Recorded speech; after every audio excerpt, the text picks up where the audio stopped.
नमस्कार। News front के show between the lines में आपका स्वागत है। आज जनसंख्या दिवस है, विश्व जनसंख्या दिवस, और हमारे लिए ये विशेष महत्व का है।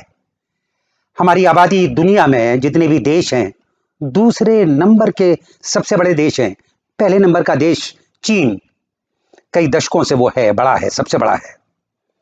और हमेशा सी बात उठती है कि भाई इसी तरह से चलता रहा तो हम चीन की आबादी को पार कर सकते हैं। अलबत्ता हमने ये बात कही कि चीन की आबादी को पार करेंगे हम 2027 के आसपास।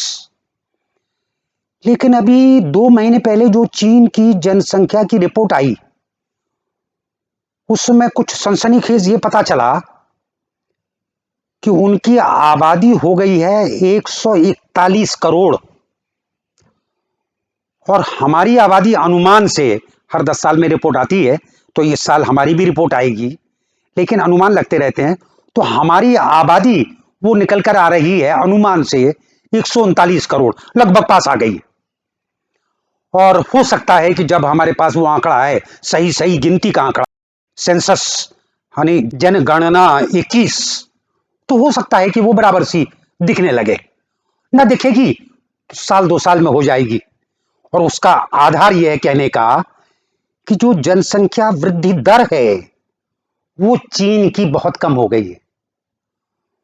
इस बार की जो रिपोर्ट उनकी आई उसमें लगभग 0 हो गई है, यानी हर साल उनके यहां आबादी बढ़ नहीं रही है। जितनी मृत्यु दर है उतनी ही जन्म दर, तो लगभग वो बराबर होकर उनके यहां 0 निकल कर आ रहा है कि उनकी आबादी बढ़ नहीं रही है। अब हमारी 1% है, हमारी जनसंख्या वृद्धि दर 1%। 1% बहुत इसलिए माना जाता है कि 140 139 करोड़ आबादी में अगर 1% वृद्धि दर हो तो हर साल 1 करोड़ 40 लाख लोग बढ़ जाते हैं। तो ये जो 1-2 करोड़ का फर्क है, ये बहुत जल्दी बराबर होने की स्थिति में है। खैर, ये तो एक कंपैरिजन की बात है, सिर्फ संख्या के आधार पर, लेकिन ये कंपैरिजन भी, ये तुलना भी की नहीं जा सकती, क्योंकि उससे बहुत बड़ी जो स्थिति है, उससे बहुत ही महत्वपूर्ण जो तथ्य है, वो तथ्य है कि इन दोनों एक सी आबादी के लिए दोनों के पास प्राकृतिक संसाधन कैसे हैं।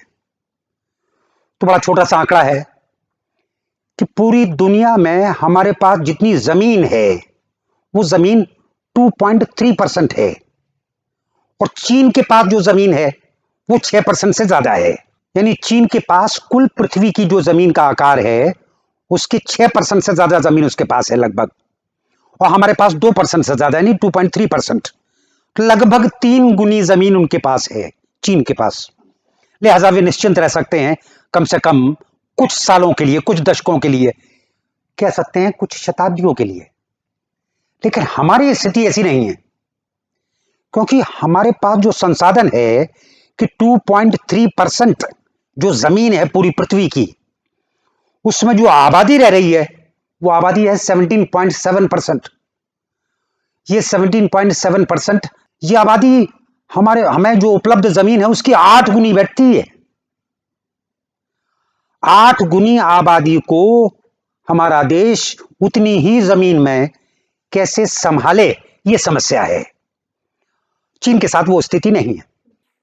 और ये जो आबादी हमारी जमीन के आकार के लिहाज से जो 8 गुनी है, इसी का नतीजा है कि भीड़ अपने यहां ज्यादा है। खासतौर पर शहर इस वक्त जिस स्थिति में है घनत्व की, पैर रखने की जगह कई बार नहीं दिखती। जो सड़कें हैं वो जाम होती जा रही हैं। हर साल सैकड़ों फ्लाईओवर बनाने के बाद ये दिखता है कि चलने की जगह नहीं है वाहनों की। तो ये सारी जो समस्याएं हैं, आवास की समस्या है खासतौर पर शहरों में, और शहरों में आवास की समस्या है वो दूसरे प्रकार की चीज है, जो भी हमारे आर्थिक संसाधन है वगैरह वगैरह।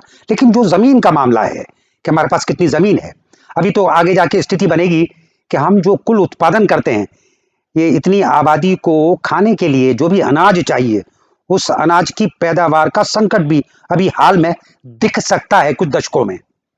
बहरहाल ये एक स्थिति जो भी घनत्व के कारण है वो है।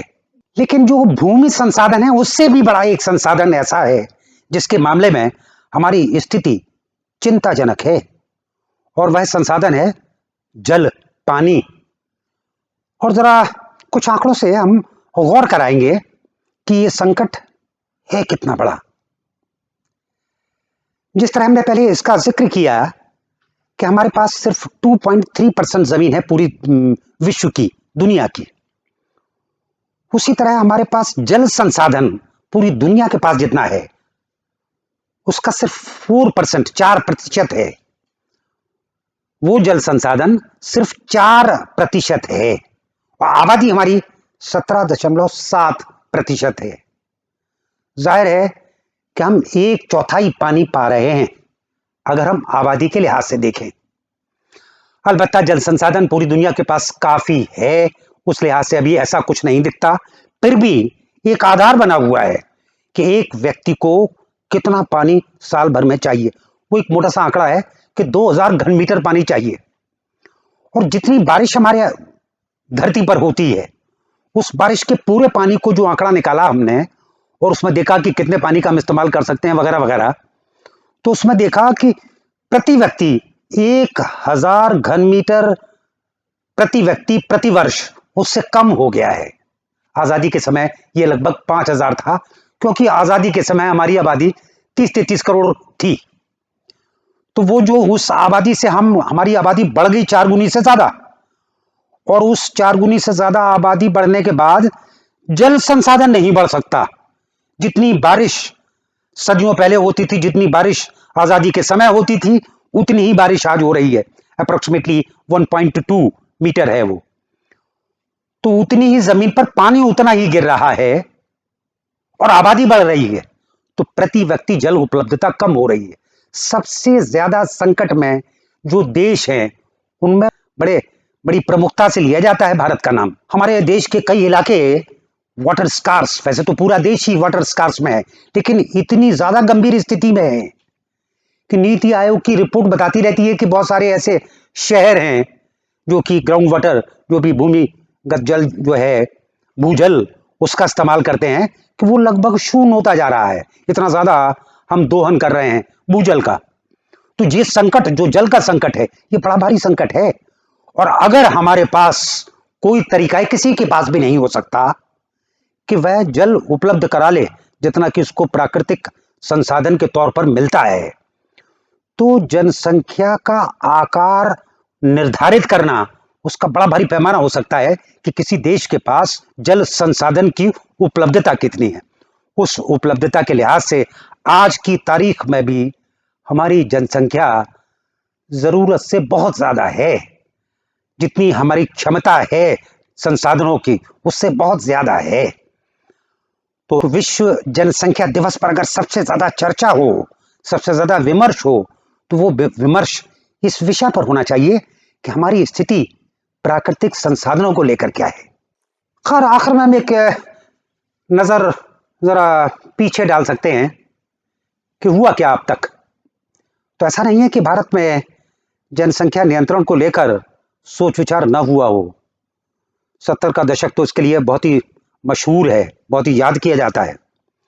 लेकिन आज जो बात करने की जरूरत है और अनुभव जो हम लें पहले से और अब जो हम फेस कर रहे हैं, हम जो अभी सामना कर रहे हैं समस्या का, और इस बात से साबित ये होता है कि जो हमारा इंटेंट है, जो हमारी नीयत है, जो हमारी नजर है, वो तो रही है जनसंख्या को लेकर और बहुत चिंतित भी रहे हैं हम।